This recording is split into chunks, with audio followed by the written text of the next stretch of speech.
1961 সালে 13 জানুয়ারি মুক্তিপ্রাপ্ত এই ওয়াদিয়ার ব্রাদার্স প্রযোজিত কাউইশের সংলাপ ও কাহিনী অবলম্বনে জে.বি.এইচ. ওয়াদিয়ার চিত্রনাট্যে হোমি ওয়াদিয়ার পরিচালিত ভারতীয় হিন্দি উর্দু ভাষার চলচ্চিত্র যাবক।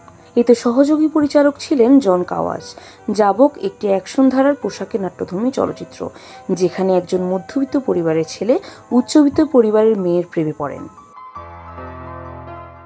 বসন্ত পিকচার্স নিবেদিত 156 মিনিট দৈর্ঘ্যের রঙিন চলচ্চিত্র যাবকে গুরুত্বপূর্ণ চরিত্রে শ্যামা, মাহিপাল, মানহার, সাহিরা, আচালা সাজদেব, মুজাফফর আদিব সহ আরও অনেকে অভিনয় করেন। জানা যায়, এই চলচ্চিত্রে বাংলাদেশি অভিনেতা আজিমও অভিনয় করেছেন, যদিও তাকে উল্লেখযোগ্য তেমন কোনো দৃশ্যে দেখা যায়নি। যাবক চলচ্চিত্রে মোট 9টি গান ব্যবহার করা হয়েছে। এই চলচ্চিত্রে মোহাম্মদ রাফি ও লতা মঙ্গেশকরের গাওয়া দুনিয়া সে দূর নামে একটি গান ব্যাপক সফলতা পায় এবং তা দর্শক হৃদয়ে জায়গা করে নেয়।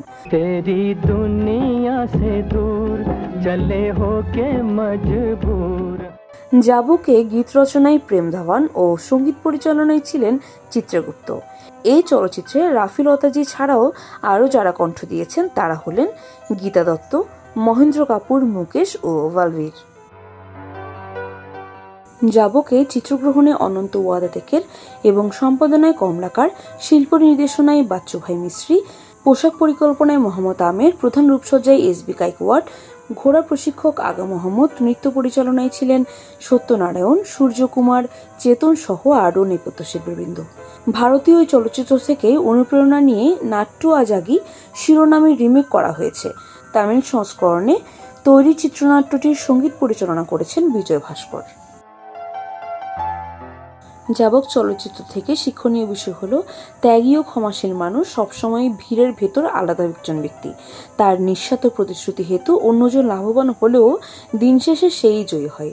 তার সততা ও নিষ্ঠা হয়ে ওঠে অন্যের জন্য পথ চলার আদর্শ। সে ধীরে ধীরে মানুষের হৃদয়ে অবস্থান করে এবং একটি সময়ে সেও দুর্দিনে বৈঠা ধরে। এমন ব্যক্তিত্বই আমাদের সবার আকাঙ্ক্ষার কেন্দ্রবিন্দু হওয়া উচিত।